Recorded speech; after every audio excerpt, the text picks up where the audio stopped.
N'avons-nous pas marre de parler de Mercedes? Lewis et Russell chaque Grand Prix. Certes, ça nous donne du grain à moudre, mais on en a marre.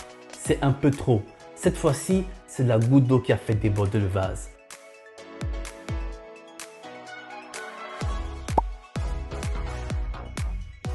La ligne rouge a été franchie. C'est un peu trop, c'est de trop.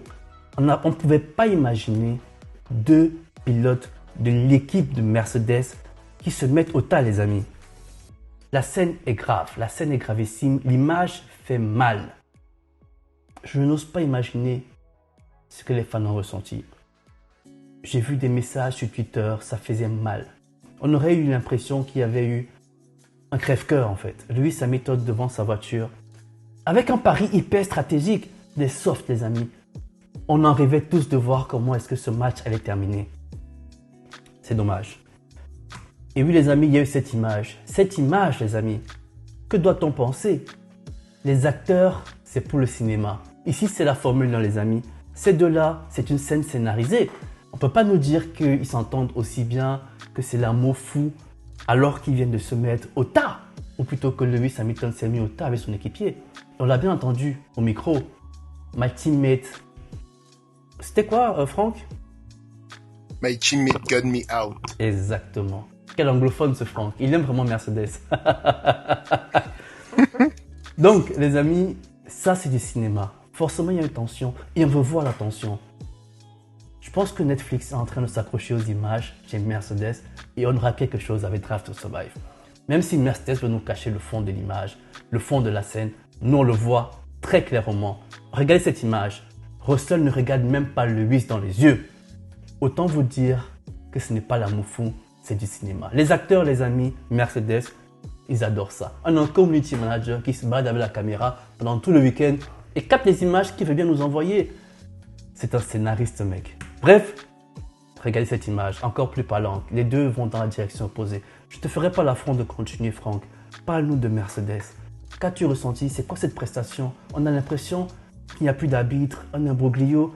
On n'a même pas l'impression qu'ils ont parlé avant le Grand Prix. Ça fait mal, Franck. Vas-y, dis-nous quelque chose.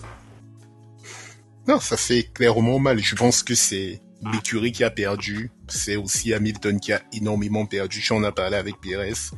Donc, je rappelle d'abord quelques chiffres qui montrent à quel point on a perdu. On en a discuté avec, on s'attendait pas à voir Mercedes ou à la fête au Qatar. Finalement, si, c'est plutôt Ferrari qui n'a pas été là. Donc, Mercedes aujourd'hui a deux combats. L'écurie, il y a le combat de l'écurie contre Ferrari. Et quand tu apprends que Ferrari n'aligne qu'un pilote pour la course principale, tu te dis, allez, c'est le moment de mettre tout dans le sac. Donc, Ferrari perd un grand total de 8 points sur Mercedes. C'est rien du tout. C'est absolument rien du tout. Limite, Ferrari est vainqueur de ce week-end. Et quant à Hamilton qui veut pourchasser Pérez dans le deuxième combat chez Mercedes, Pérez marque 1 point tout le week-end et Hamilton n'en met que 4 le samedi. Ça aussi donc, Mercedes n'a gagné sur aucun des deux tableaux. Et pour dire à quel point tout le monde est choqué, je pense que tout le monde est choqué parce que c'est extrêmement rare de voir Hamilton se mettre dehors. Ce n'est que la 6e fois de sa carrière qu'il se fout dehors en 17 ans. La dernière fois remontant à Monza 2021. Juste en 2021, il s'est mis 2 fois. Sinon, ce serait qu'à la 5e fois. Donc, voilà, c'est dommage, je pense. Première des choses, moi je veux ton avis sur la stratégie. On a vu Russell ne même pas tenir 3 tours, 4 tours samedi, les softies étaient déjà morts. À titre indicatif, Magnussen et Bottas n'ont fait que 3 tours sur les softs avant de box. Donc est-ce que toi déjà, en ayant vu le sprint, tu n'étais pas surpris de voir Hamilton en soft? Parce que lui partait côté propre. Est-ce que tu t'entendais pas peut-être avoir un pari plutôt sur Russell qui partait côté sale? Je veux bien ton avis là-dessus. Alors, très belle question assez pertinente.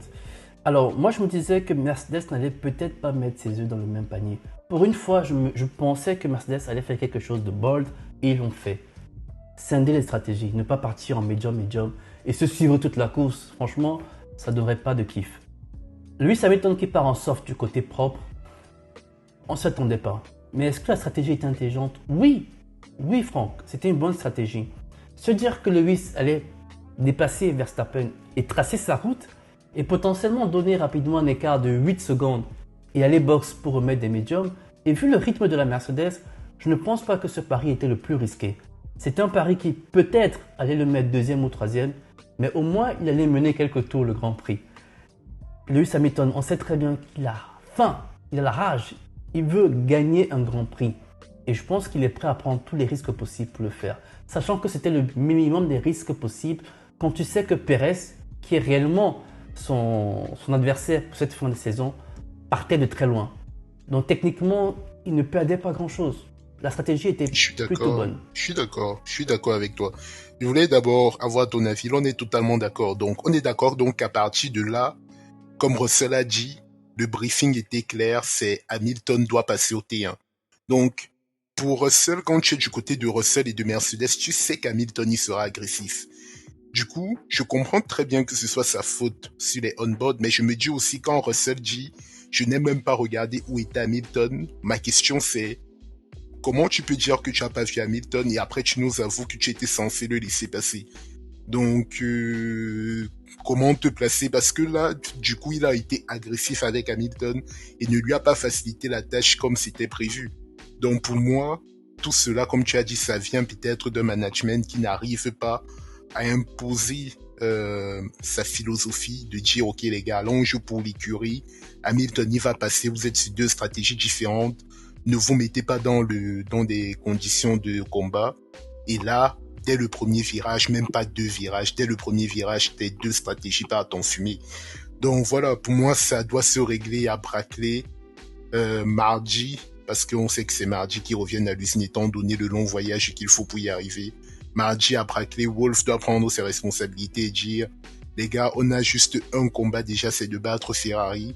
Là, il y a eu un gros manquement face à Perez. Je ne sais même plus si ce sera possible parce que toute la fin de saison, je ne vois pas un seul circuit à part le Brésil favorable à Mercedes. Donc, moi, je veux ton avis. Est-ce que quand tu vois le tassage de Russell en ligne droite, tu ne comprends pas derrière l'envie d'Hamilton de faire absolument marcher sa stratégie et de donc aller en suragressivité? Ah ben, on va pas mâcher les mots, hein. On va pas mâcher les mots. Forcément, Russell, il savait. Il le savait, il avoue. Il savait que Lewis Hamilton devait passer premier au T1. Il n'a pas joué team player. Certes, il a pris un très bon départ. On ne peut pas, franchement, lui jeter la pierre. Il a pris un très bon départ. Il était dans l'aspiration de Verstappen. Il a même essayé de doubler Verstappen. Franchement, alors qu'il sait que Lewis est forcément sur sa gauche. Il dit qu'il ne gère pas Lewis, mais franchement, quelle stratégie alors tu fais si tu ne gères pas Lewis alors que tu sais qu'il doit passer au T1? Tu dois le gérer. Tu es obligé de le gérer.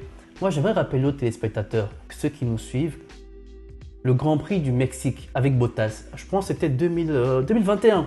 2021, exactement. 2021. Ils arrivent, je pense, 3 de fond. On a Lewis, on a Bottas au milieu, on a Verstappen à droite. À gauche complet. À gauche complet. Parce que Verstappen les enroule tous les deux. Voilà. Bottas, il sait que le combat, il n'est pas dans le combat. Il sait que c'est pas ça le combat. Le combat, c'est Verstappen-Lewis. Qu'est-ce qu'il fait? Il freine, il laisse les deux aller se gérer dans le virage. Donc clairement, on a un Russell qui n'est pas team player. On va arrêter de se mâcher les mots. Il joue pour lui, il joue sa partition. Et c'est une partition aujourd'hui qui fait perdre énormément de points à l'écurie. Et qui au final, je pense qu'on s'en mordra les doigts si Mercedes, à la fin du championnat, n'est pas devant Perez. Si Lewis Hamilton n'arrive pas à vaincre Perez, on se rappellera du Grand Prix de Qatar et ça fera très mal.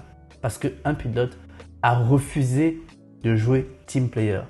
Donc franchement, comme tu dis, quand il avoue qu'il ne gérait pas Lewis Hamilton, c'est un aveu pour dire en fait, j'en ai rien à foutre de votre histoire. Moi, je joue ma partition. Si Lewis Hamilton veut passer, qu'il trouve son chemin. Et bah, c'est fini au tas. Je crois que le Toto Wolff a beaucoup de choses à faire. Il doit réussir à gérer l'ego de ces deux pilotes. Il doit réussir à imposer un numéro 1 et un numéro 2. On sait que Mercedes, c'est pas sa gamme, c'est pas sa sauce. Mais là, on est obligé d'avoir un numéro 1 et un numéro 2. Toutes les équipes savent faire de bonnes décisions. On a parlé lors du Grand Prix Franck. McLaren a su dire à Norris, on va arriver 2-3, c'est 3 points de différence. Allez, on maintient les positions. Ferrari sait le faire quand Charles et Leclerc se bagarrent à part en Italie où ils ont voulu donner du plaisir aux tifosi. Mercedes, top team avec une expérience folle, 8 titres de champion du monde. Tu peux pas me dire qu'ils savent pas gérer 2 pilotes. C'est pas possible. C'est pas Ils possible. doivent le faire. Ils doivent le faire. En tout cas, on va suivre cela de près. De très près. Ça va reprendre dans 2 semaines à Austin où il y aura un triple header. Et on verra comment ça se passe. Mais il y a clairement des consignes à en mettre en interne. On peut pas se permettre. Il n'y a que Red Bull qui peut se permettre de laisser ses pilotes se battre. Et même eux, ils ne le font pas. Et même eux, ils ne le font pas. Donc, je vois pas pourquoi Mercedes, qui court derrière les points, doit prendre ce genre de risque. Donc, on va surveiller ça et on reviendra pour en rediscuter dans le futur. Voilà qui est dit, les amis. Donnez-nous votre avis, les amis, sur Mercedes. Que doit faire Toto Wolff? Le 8 est certes en tort, mais est-ce que Russell a les mains totalement innocentes? Les amis, j'ai hâte de vous lire parce que c'est un sujet qui nous brûle. Ça fait mal.